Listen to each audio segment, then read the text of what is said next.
na perícia, a gente fica pensando, o que é isso? É a identidade? É a carteira do perito? É a carteira do profissional ali que vai acompanhar do assistente técnico? Não. Quando a gente fala de documento na perícia, são então as provas materiais que a gente vai auxiliar ali na resolução do problema, tá? Ou então, vai evidenciar a existência ou não de tal fato. Ou seja, então uma prova pericial ela vai servir, o documento na prova pericial vai servir para poder auxiliar ali o perito a tomar o seu parecer técnico, ou para auxiliar o assistente técnico na sua condução da linha de raciocínio. Enfim, são os documentos que a gente pode apresentar, né? E o que o Código de Processo Civil diz sobre documentações, sobre provas documentais? Nós temos o artigo 434, que ele fala o seguinte: incumbe à parte instruir a petição inicial, ou seja, então nós estamos falando aqui de reclamante, ou a contestação, aí nós estamos falando de reclamada, com os documentos destinados a provar suas alegações. Então, se porventura o reclamante está dizendo que ele tinha direito à insalubridade, ele compete a ele, né, colocar as provas que essa insalubridade é devida. Ou então, compete à reclamada colocar uma prova dizendo que essa insalubridade não é devida na sua defesa. Então, se nós temos, por exemplo, um pedido de insalubridade por ruído, por exemplo, lá na petição inicial, a reclamada, se tiver um laudo de insalubridade comprovando que o nível de ruído lá é abaixo do limite de tolerância e ainda assim tem as medidas de controle necessárias, ela vai colocar isso na defesa. Tá? Então, isso é o que o 434 do Código de Processo Civil nos diz. Tem também o 435, que fala o seguinte: é lícito às partes, em qualquer tempo, juntar aos autos documentos novos, quando destinados a fazer prova de fatos ocorridos depois dos articulados ou para contrapô-los aos que foram produzidos nos autos.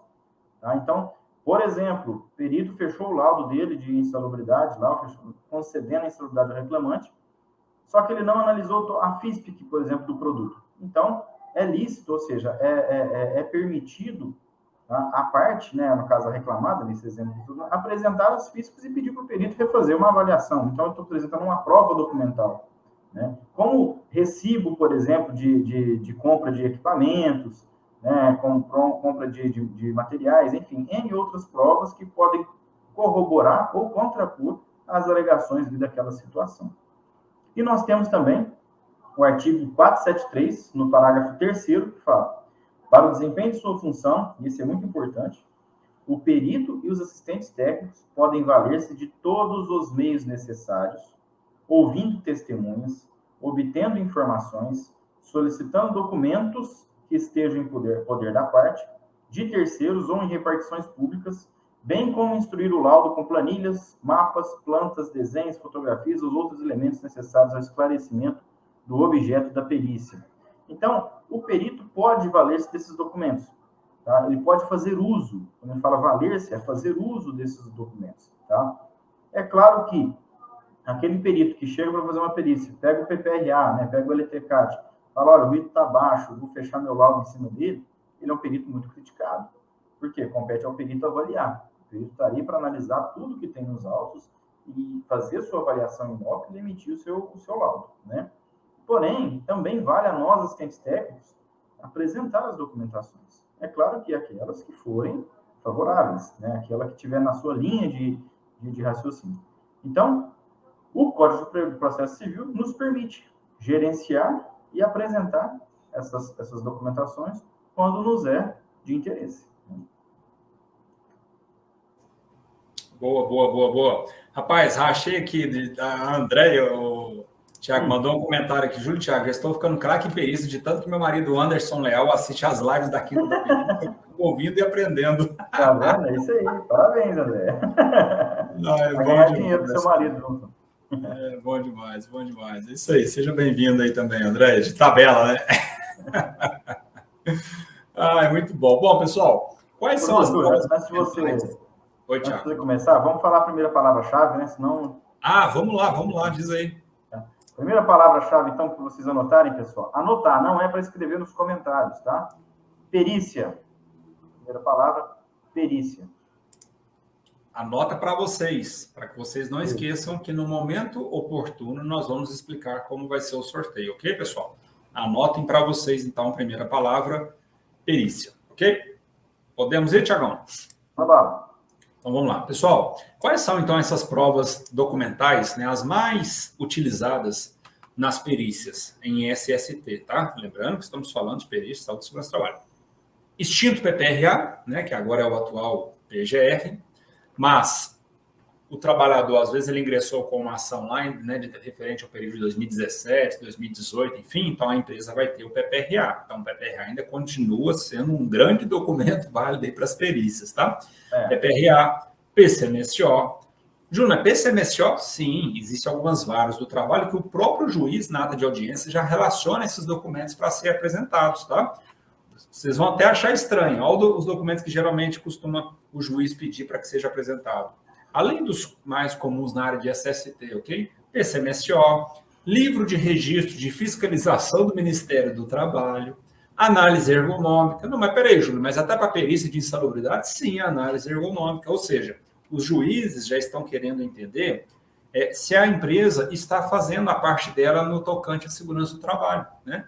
Análise ergonômica, proteção respiratória, não sei o que quer dizer. São vários documentos aí. Então, esses são alguns documentos que geralmente os juízes já estão pedindo. Mas os documentos que a gente mais utiliza, então, no nosso dia a dia das perícias, PPRA, laudo de insalubridade, laudo de periculosidade, ficha de EPI, né, pessoal? Isso aí é o básico do básico e a gente ainda continua, né, errando o básico do básico. Quando eu digo a gente, né, os profissionais, as empresas continuam ainda pecando muito nesse assunto relacionado à ficha de EPIs. Evidências de treinamentos, muito cuidado com isso. Ordem de serviço, mas não é aquela ordem de serviço operacional, tá, pessoal? É a ordem de serviço da NR01. A não ser que sua ordem de serviço operacional, ela vincula com a ordem de serviço exigida pela NR01, tá certo? Mas, via de regra, aquela ordem, né, a OS, que a gente tanto conhece da NR01. LTCAT, né? Lembrando que o LTCAT, o objetivo dele é para fins previdenciários, né? Mas é um dos documentos, sim, que a gente avalia, que é exigido, né? E outros documentos da área de SST. Vai depender muito do tipo de perícia, tá? PPP, se for, por exemplo, uma perícia de retificação de PPP, o PPP é um dos documentos também que serão solicitados. Atualmente, estou concluindo uma perícia de horas itinerares, onde eu estou solicitando que a prefeitura, né, a Secretaria de Trânsito, me forneça lá os itinerários, horários dos ônibus, para que eu possa concluir meu laudo. Então, vai depender muito de cada situação. Se for acidente de trabalho, por exemplo, né, você vai pedir lá a documentação da CIPA, né, a ata da CIPA que comprova lá a comunicação daquele acidente de trabalho. Você vai pedir as inspeções realizadas pela CIPA ou pelo SESMIT. Você vai, me ajuda aí, Tiagão, você vai solicitar a investigação de acidente que foi realizada com a descrição da equipe de investigação, com as ações propostas, evidências dessas ações realizadas, tá? Então, assim, checklists, né, Tiago? Checklist, sei lá, vamos supor que seja um acidente envolvendo algum equipamento, uma máquina, né? Então, você vai pedir, por exemplo, o laudo de apreciação de NR12, o laudo da máquina. Como? Liberação de trabalho. Liberação de trabalho, a LT, né, a permissão de trabalho, a PT, análise de risco, enfim. Aí segue o bonde, né, Tiagão? Tem uma renca de documentos aí que vai depender do tipo da perícia, tá? Tem uma série de documentos, aí você pega a investigação do acidente, a culpa é do funcionário acidentado. Por quê? Porque é ato inseguro. Ainda tem gente que usa esse termo, né? Ato inseguro ainda. Comete um ato inseguro quem faz uma palestra, treinamento, colocando um ato inseguro no slide. Bom, e no caso, então, pessoal, antes de apresentar a documentação, a gente tem que preocupar, tá lá, o juiz determinou que é presente, eu posso simplesmente pegar o PPRA ali do jeito, colocar embaixo do braço, pegar para o advogado e falar, manda. De forma nenhuma, tá? Antes de qualquer coisa, pessoal, você precisa analisar o conteúdo desses documentos. O que está escrito no PPRA do meu cliente? O que está escrito no PGR? Né? O que está constando lá no laudo de insalubridade? Será que a análise está correta? E aí que eu estou dizendo, pessoal, não é para vocês esconderem o que está errado, não. É para vocês verificarem se aquilo que está lá condiz com a realidade do local. Tá? Então, você vai auditar com os olhos do perito essas informações. Tá? Então, é necessário que você veja corretamente o que está acontecendo ali, porque eu cansei de ver PPRA que tem riscos, por exemplo, que não condizem com a realidade da atividade do reclamante. E o perito viu aquilo e enquadrou. Olha para vocês terem uma ideia da preocupação disso. Vamos supor que o reclamante seja mecânico, tá? Mecânico de máquinas. E aí, tudo tranquilo. Você tem lá o ruído, tem lá, por exemplo, a vibração de utilização de uma parafusadeira pneumática, tem a questão lá do hidrocarboneto, mas você tem um controle certinho, protetor auricular, você tem lá a vibração abaixo do limite de tolerância e você tem um creme de proteção. Mas você peca lá na descrição de cargo. Na descrição de cargo pegou lá uma, por exemplo, sei lá, do CBO, e está dizendo lá que podem vir a realizar atividades de solda. Então, aí o que o perito tendencioso pega? Opa, aqui, ó, a empresa reconhece que ele pode executar atividade de solda, que ele executava atividade de solda. Não encontrei na ficha de EPIs, vestimenta de raspa, não encontrei máscara de solda, não tem proteção para radiação não ionizante. Aí até você explicar para aquele bendito perito, né, que está errado, que foi um erro ali do PPRA, que reconheceu uma descrição de atividade que ele não faz, o laudo já foi feito e dificilmente ele vai retificar. Esse exemplo que eu falei para vocês aqui agora, pessoal, é um caso real. Tá? É um caso real que eu fui chamado para assistente técnico e constava lá na descrição de cargo. Tá? Infelizmente, não consegui salvar a empresa a tempo de colocar esse documento no PJE. Né? Então, analise, porque se estiver errado, você tem condição de corrigir. Segundo ponto, analisa a melhor estratégia. Você é assistente técnico. Qual que é a melhor estratégia? É apresentar essa documentação agora, né, na defesa, por exemplo? Ou não, é melhor apresentar se o perito pedir? Pode ser que o perito vá fazer as avaliações dele e desconsidere que é desnecessário apresentar o seu laudo de insalubridade, por exemplo. Né? Então, não vou fazer isso agora. Então, essa decisão vai de acordo com a sua melhor estratégia. Por exemplo, eu fiz alguns quesitos remetendo ao laudo de insalubridade. Então, se você fez alguns quesitos para o perito, olha, doutor, gentileza, qual é o nível de ruído do LTCAT de página tal? Você tem que entregar, obviamente, o LTCAT para ele te responder. Né? Um outro dica fundamental, estude o processo antes. Tá? Veja o que já tem lá dentro. Já tem ordem de serviço, já tem ficha de EPIs, às vezes é o suficiente. Não há necessidade de acrescentar mais provas, que acaba, às vezes, tumultuando o processo. Certo? Podemos falar a segunda palavra-chave? Júlio, você quer esperar mais um pouco? Vamos falar a segunda palavra. Então, beleza. Segunda palavra aqui. Cadê? Eu anotei ela aqui em algum lugar, rapaz. PGR. PGR. Segunda palavra-chave. PGR. Anotem aí, pessoal. Anotem para vocês. Não anotem nos comentários, não. Anotem para vocês aí, para que vocês possam participar do sorteio, tá?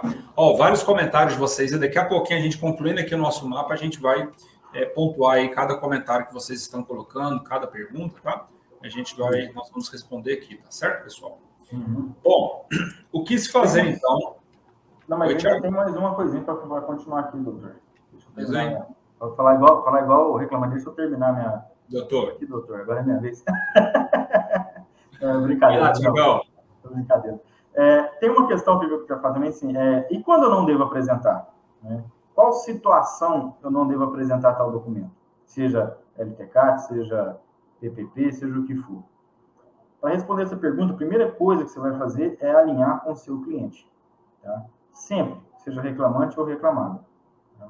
Alinhe a estratégia com o seu cliente e defina a melhor forma, se apresentar ou não a documentação. Tá?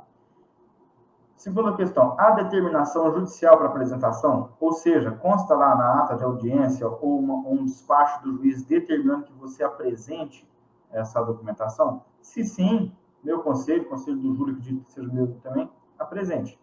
Tá? Apresente, que é melhor do que você só negar essa informação. Porém, claro que como assistentes técnicos, a palavra final é do advogado, que vai seguir a estratégia dele. Tá? Se não há determinação judicial para apresentação, avalie. Aí, nesse momento, você perguntar, o documento é favorável ao seu cliente? Ele contribui para a sua estratégia de trabalho? Se essas respostas forem sim, apresente. Se elas forem não apresente. Não vá levar para o juiz uma informação que você considere que vai ser desfavorável para a sua linha de raciocínio. Ok? Agora eu acho que você pode falar. Isso, pois é. Aí, pessoal, detalhe. Daí a importância, percebam, né? A importância, então, de se fazer a gestão em segurança do trabalho, tá? Então, quando, né, as pessoas falam, olha, fique atento, né, para você fazer um PPRA bem elaborado, um LTCAT, um laudo de insalubridade, um laudo de periculosidade, as avaliações ambientais, não sai contratando qualquer pessoa aí, né? Enfim, tem que ter cuidado com isso, tem que fazer gestão em segurança, tem que fazer a gestão dos EPIs, né? Quando fala gestão de EPI, a pessoa acha que é só entregar, assinar a ficha. Não é só isso, não. Lê NR6. Lê e executa NR6, tá? Implemente a sua gestão com relação a NR6, tá? A sua gestão com relação a treinamentos. Treinamento não é só dar um treinamento e pronto, acabou. Existe um mundo atrás do treinamento, né? Principalmente relacionado às evidências, a matriz de treinamento. Começa lá na matriz. Quais são os treinamentos aplicáveis à sua instituição, né, à sua empresa, tá? Então, assim, pessoal, importante que vocês consigam levar isso para os gestores, né, para o diretor da empresa, que o buraco é mais embaixo. Não é só fornecer o EPI, virar as costas e pronto, acabou. Não é só fazer um bate-papo no DDS, ele, pronto, treinei. Não, né? Então, precisa ser implementada a gestão em segurança, tá? E aí, galera, quando um juiz já peticiona isso na ata de audiência, ele já faz constar isso na ata de audiência, a relação desses documentos, e a empresa não apresenta, opa, por que a empresa não apresentou? Será que ela está escondendo alguma coisa? Tá? Atenção a isso. Ou então, o juiz não peticionou, mas o perito peticionou no sistema, o perito peticionou nos autos, né, para que a reclamada apresentasse tais documentos. A reclamada não apresentou. Opa, peraí, por quê? Lembrando que o juiz pode intimar a empresa a apresentar, ok? Se o perito coloca, olha, para fazer a conclusão desse laudo, eu preciso que a empresa apresente o seu LTCAT, o seu laudo, etc, etc, etc, o juiz vai intimar essa empresa a apresentar. Se ainda quiser encrespar, pode até usar esses documentos que, de repente, tenham sido apresentados em uma outra perícia, né? Então, assim, pessoal, cuidado, não vou apresentar. Se você não quer apresentar, é porque você tem medo do que você vai apresentar, né? Então, assim, claro, depende do lado que você se encontra, né? Mas pense muito bem se vai ou não vai apresentar os referidos documentos. E uma coisa que é importante, Júlio, você falou aí, vou apresentar, vou pegar de um outro processo, uma prova emprestada, né? Eu já vi casos em que a empresa reclamada, ao invés de apresentar a página do PPRA, do LTCAT, do laudo de insalubridade, que seja exclusiva daquela função, ela anexou todo o laudo. E aí, o que o advogado fez? Salvou aquilo. Então, agora ele tem lá o laudo de todas as funções daquela empresa. Então, todo o processo que chegava de qualquer função, o advogado dos reclamantes já entrava com o laudo, fala que a própria empresa reconhece. Então, pessoal, era um documento que não deveria ter sido postado daquela forma. Tá? Sem dúvida. A intenção aqui, né, Júlio, não é a gente dizer que você deve ou não guardar esse é pelo contrário, é a oportunidade de você fazer gestão. Né? Sim. É a oportunidade de você chegar para o seu cliente e falar, olha, esse LTCAT que você fez aqui, ó, nessas condições, vai gerar aposentadoria para todo mundo. Tá? E em campo, realmente, a situação está crítica. Vamos atuar aqui para poder fazer uma melhoria? Olha, esse laudo de insalubridade não tem condições. Do jeito que está aqui, ele está dizendo que não gera, mas olha aqui a sua situação. Você não tem controle, você não tem isso, você não tem aquilo. Em campo está gerando. Então, é um documento que não condiz com a realidade. Ou o contrário. Tá? O contrário também pode ser. Você tem um documento que diz que gera insalubridade, mas você tem os controles. Você está tudo certinho com a sua gestão de SST. Então, você precisa... E das duas, uma, né? Das duas, uma. Se a empresa não quer adequar o ambiente, então paga. Paga, então. Paga a insalubridade, paga a periculosidade. Se você está expondo, né, os seus trabalhadores ao risco, não está fazendo as medidas de controle que são exigidas pelas NRs, né? Então, paga. Exato. Paga. Agora, sim, Júlio, mas mesmo assim, a minha empresa foi feita a avaliação, tudo está acima do limite, a empresa não tem controle, aquela bagunça, aquela, né, zona mesmo, e a empresa não quer pagar a insalubridade. Isso acontece. O empresário, ele faz uma conta. Olha, eu tenho 20 funcionários, 30 funcionários, vamos lá, 50 funcionários. Se eu for pagar a insalubridade ou a periculosidade, por exemplo, por mês, isso vai me custar tantos. vai me custar, sei lá, 100 mil reais. Ao longo de um ano, vão ser 1.200.000 reais. Se de 50 funcionários, um ingressar na justiça, ele vai pedir lá 80 mil, vai pedir 100 mil, 200, não sei o quê, faz uma conta, entendeu, gente? Eu entro com o advogado, recurso, não sei o quê, papapá, faço acordo e tal. Ah, não, eu vou correr o risco, eu não vou pagar, não. Isso existe, ok? Cuidado para você não sair batendo em ponta de faca. Se o patrão, o dono da empresa, não quer pagar, meu amigo, tá bom, beleza, você é o dono, você manda aqui.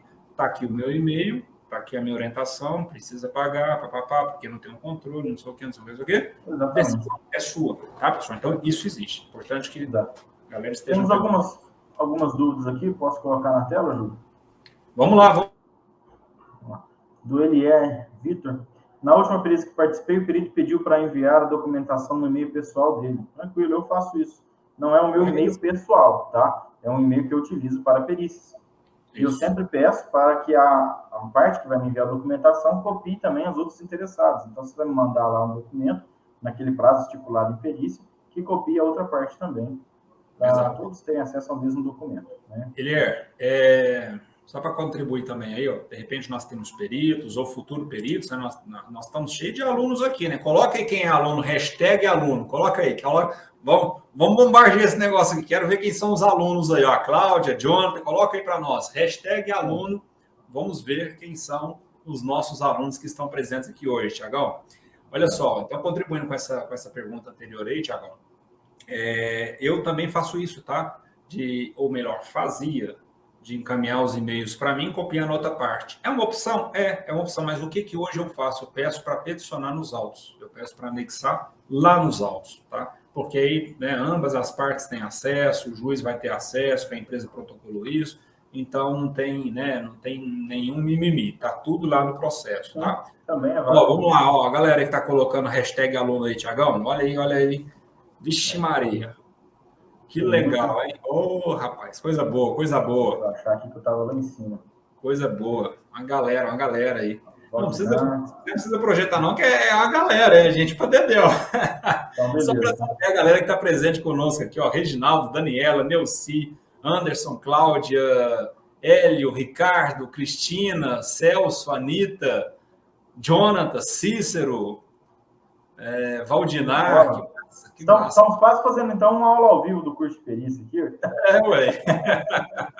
E quem vai ser o futuro aluno? Coloca aí, hashtag futuro aluno. Vamos lá, Thiago, vamos continuar os comentários, as perguntas da galera aí. Vamos lá. Tá, vamos lá. Temos uma aqui do Everton Martins. Faz uma lista para a gente junto ao mapa mental dos documentos. Everton, esse mapa mental, existe um mapa mental, tá? Nós estamos aqui utilizando ele aqui agora, espelhando na tela. Esse mapa mental vai para o Clube da Perícia. Tá? Então, o Clube da Perícia é justamente o local onde a gente reúne os vídeos aqui, nossas aulas da Quinta da Perícia, juntamente com os mapas mentais que a gente utiliza. Então, é só entrar no nosso site, Clube da Perícia, fazer sua assinatura, tá? Que vai dar tudo certo. Você consegue espelhar aí, Júlio? Ele, por favor, com acesso ao Clube da Perícia. Mapa mental, né? Uhum. Só um segundinho. Vamos lá. Arquivo, compartilhar a tela.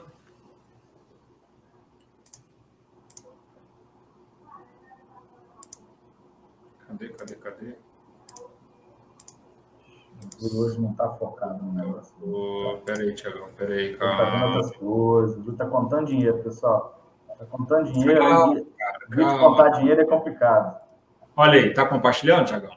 Está compartilhando. Então tá aí, ó. Esse é o nosso mapa da aula de hoje. Isso. Agora posta o link para o pessoal acessar para fazer a compra do Clube da Perícia, por favor. Do Clube da Perícia? Clube da Perícia. Só um segundo. Aqui é tudo eu, gente. Aqui é tudo eu. O Thiago só manda. O Thiago é chefe, patrão. Ele só manda. Eu estudei, Júlio. Amém, Thiagão. Vou te contar, viu? Eu mando esses links toda semana. Pergunta se ele salva. Não, meu Deus do céu, mas tá tudo certo, tá tudo bem. Tá aí, galera, ó, esse é o link que tá passando aí na tela. Clube da Perícia. Passando aí embaixo também, clubedaperícia.com. Basta acessar que vocês vão ter acesso a todas as aulas e os mapas, tá? Faz uma lista para a gente junto ao mapa. É isso aí que você respondeu, né? Do Everton. Tá. O Everton já tem muitos laudos em que o perito conclui pelo direito à perícia informando que a própria empresa reconheceu o risco, mas não considera o reconhecimento das ações preventivas. De maneira genérica, pode ter acontecido um erro aí sim, tá? Às vezes a empresa reconhece mesmo o erro, tá? Reconheceu, colocou um risco lá alto e não tem as medidas de controle para comprovar a sua eficiência. Se o perito vai considerar o risco avaliado pela empresa, ele também tem que considerar as medidas de controle que essa empresa considerou. Tá?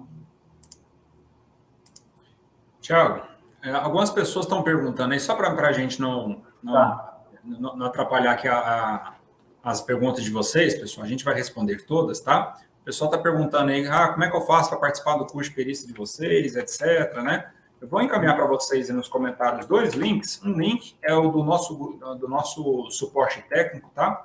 Então, se vocês tiverem um maior interesse aí, pode entrar em contato com o nosso suporte técnico. E tem também, Júlio, eu quero conhecer o curso um pouco mais, qual que é o conteúdo programático. Deixa eu pegar o link aqui para vocês. Eu vou colocar aqui para que vocês possam conhecer o curso por dentro, tá? Carga horária, quem são os mentores que também participam do nosso curso. Então, tá aí nos comentários, ok? Coloquei por último aí, cursoperícia.com. Então, esse é o site que você pode entrar para poder ter mais informações, maiores informações sobre o curso. Tá. Esses documentos... Vou falar a última palavra-chave aqui, porque já são 8h10. Tá. Então, a última palavra-chave para vocês anotarem aí, justiça. Okay? Justiça. Ok. Bora lá, então. Vamos lá. Fabi, só um recado para ti aí, se você já quiser fechar, então, a planilha, tá? Já pode fechar, deixar prontinho aí para a gente poder fazer o sorteio. O Valdinar colocou, esses documentos podem ser solicitados antes e após a perícia, inclusive durante, tá? Eu particularmente gosto de solicitar esses documentos antes, ok, Valdinar? Mas pode ser que durante a perícia, sei lá, surja algum fato novo, tá? Surge um fato novo e você precisa, então, de repente, solicitar um documento daquela situação. Por exemplo, desculpa, pessoal, o cara, durante a perícia, o reclamante informa que utilizava um referido produto químico. Então, você vai precisar de solicitar a FISPIC. E aí tem coisa que é na hora da perícia, né? Durante a oitiva ali, você vai conduzindo a perícia e essas solicitações acabam ocorrendo, então, durante a perícia, tá? Exato. Tem uma pergunta aqui do Edinaldo, muito interessante, ela divide em 2 comentários.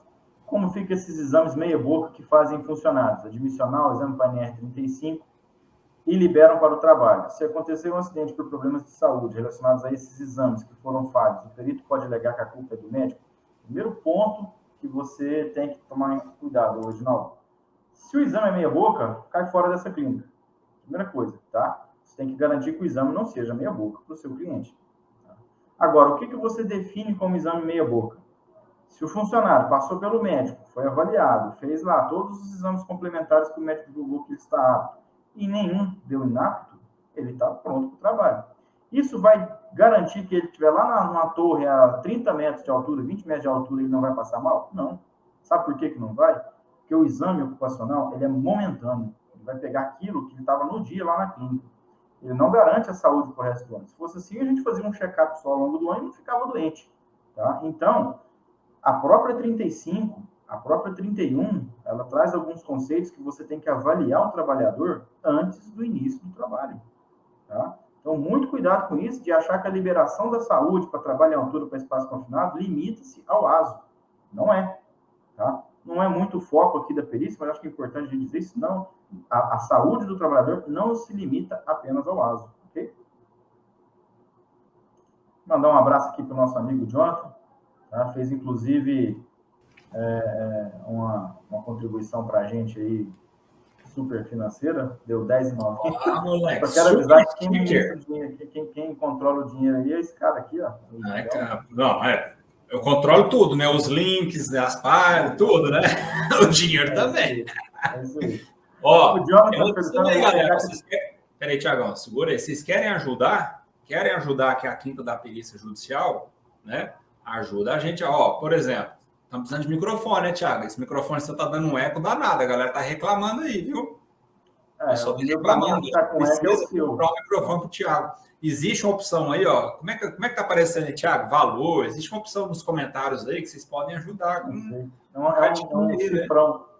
Tem um cifrão, pronto. Tem um cifrão aí, galera. Clica nesse cifrão aí, faça igual o Jonathan aí, né? Doa a quantia que você puder doar. Vamos comprar um microfone pro Thiago. Tá certo, tá certo. Pergunta do Jonathan aqui, LTCAT é para insalubridade? Eu vou deixar o Jonathan responder, porque ele tem um curso, inclusive falando sobre FAP, SAT, GIL de RAT e todos os outros tributos, então esse aí entende muito bem da área previdenciária. Então já ficou entendido aí, né? LTCAT é para previdência. É isso aí. Muito bom, Jonathan. Cadê ele? Vamos lá. Pergunta do Hélio. Nas perícias que acompanhei, só apresentamos as partes exclusivas referente ao reclamante. Só não entendi. Nas perícias que acompanhei, só apresentamos as partes. Provavelmente foi o momento em que eu falei que você não apresenta o documento todo, Júlio. Ok. Tá. Boa. Isso mesmo, Hélio. Apresenta só aquilo que é referente ao reclamante. Boa, entendi. É isso mesmo. Perfeito. Luiz Carlos, Thiago, se na empresa tem 10 setores com riscos físicos e químicos, posso fazer um laudo de insalubridade separado para cada setor? Pode. Você pode fazer por cada setor, por cada função, por cada atividade. A norma não determina como fazer, ela só diz que você tem que ter o laudo de insalubridade. Okay? Perfeito. Vamos lá, pessoal. Com relação ao sorteio do calçado de segurança, conforme nós combinamos aqui no início, era até às 8 horas da noite, tá? Então, agora nós já cortamos, já encerramos a lista, né? Então, agora, se você, de repente, né, se alguém está precisando fazer o contato com o nosso suporte a respeito do curso de perícias, alguma coisa nesse sentido, tá nos comentários. Tiagão, temos mais perguntas aí, Thiago? Não, tem um pedido do Jonathan aqui para responder ele, né, inclusive reforçado pelo Celso, tá? LTCAT, né, essa sigla LTCAT, LTCAT, tá? Ela está presente na legislação previdenciária. Então, entende-se que LTCAT é para fins de aposentadoria. Então, um laudo em que tem a avaliação de agentes para fins agentes nocivos para aposentadoria denomina-se LTCAT, tá? Não tem legislação que te determine que o LTCAT eu não posso utilizar para avaliação de insalubridade. Não nada que te proíba. Agora, é justo que você dê a correta destinação aos nomes adequados, né? Então, o LTCAT só está previsto na legislação previdenciária. Na legislação trabalhista, o que está previsto é o laudo de insalubridade. Yes. Então, laudo de insalubridade, NR15. Laudo de periculosidade, NR16. LTCAT, decreto 3.048, seus posteriores. Tô sabendo, inclusive, que o Jonathan está nesse momento bebendo uma cerveja Corona, é mole, né, cara? Tá aí, tá tudo bem, tá tudo certo, né, Jonathan? Trabalhou muito, né? Hoje agora é hora de descansar e assistir a aula aqui da Quinta da Perícia, né? Bom demais, pescador. Ei, Jonathan. Temos mais perguntas, Thiago? Tô descendo aqui, vamos ver. Tem. A periodicidade de fornecimento, pergunta do Valdinar, a periodicidade de fornecimento de EPI também pode ser relevante para o perito confeccionar o laudo? Sem dúvida nenhuma, ok? Sem dúvida nenhuma. Importantíssimo esse assunto aí. Gestão de EPI. Gestão de EPI não é só entregar o EPI, pronto, acabou, pessoal, tá? Leiam lá em NR6, tem vários requisitos, letra A, letra B, letra C, né? Dá uma olhadinha na NR9 também, ela faz algumas menções, algumas questões relacionadas às medidas coletivas, individuais, enfim. As medidas de controle, né, de forma geral. Vidoval contribuiu ali. Hoje mesmo fiz uma perícia que tinha um funcionário que tinha fobia com altura e foi apto no ASO para trabalhar em altura. Sim. Sabe por quê? Porque a fobia, ele preenche, na grande maioria das vezes, na ficha de autoavaliação, né? Naquela ficha clínica do colaborador, na parte dele. Tem medo de altura? Marca não. Tem que não, é. Tem medo de ser admitido. Se eu marcar que sim, pode considerar inapto para o trabalho. Então, ele vai e marca. Não tem um exame, pelo menos a minha, eu não sou médico, mas eu acredito que não, um exame, um eletroencefalo que você vai bater para você descobrir se você tem medo ou não de algo, tá? Por enquanto, né? Então, você precisa, na entrevista com o trabalhador, algumas palavras para descobrir se tem medo ou não. Vou dar um exemplo, eu mesmo, fui descobrir que eu tinha medo de altura, o dia que eu tive que subir em altura. Fui fazer uma avaliação de vibração num pórtico, né? Aquele negócio lá em cima. Quando eu estava chegando lá em cima, que ele fica balançando numa escadinha maneira, eu desci, não tem coragem. Então, até então, todos os meus atos estavam como atos. Isso aí. Júlio, eu acho que acabou. O Mulher colocou um comentário, eu fiquei revoltado com o perito que respondeu não quando era para responder que sim, sobre as trocas de EPI, estava evidências de tudo. Daí realmente a importância, né, Lé, de ter tudo documentado. Se você tiver tudo documentado, dá para brigar, né, entre aspas, né? Dá para partir para a briga, né, judicialmente falando, né, tecnicamente falando, ok? Bom, ficamos por aqui então. Agradeço a todos vocês. O Júlio agora parou a live para poder conversar com alguém ali. Então é assim Ao mesmo. vivo é assim mesmo. Ao vivo é assim, gente. Ao vivo foi mal aí, mas... Gente, enfim. muito obrigado a todos. Bacana. Quinta-feira que vem nos encontramos de novo. Domingo tem a live do Domingão da Prevenção com o Fausto Silva e Jonathan Terres. Nos encontraremos lá então também. Esse Thiago é fanfarrão. Pessoal, não esquece de deixar o like aí, se inscreve no canal. Domingão, vamos lá, às 19h30. Estaremos aqui nesse canal compartilhando mais informações aí com o nosso convidado e amigo, Jonathan Terres. Muitíssimo obrigado para quem esteve aqui conosco ao vivo. Valeu demais.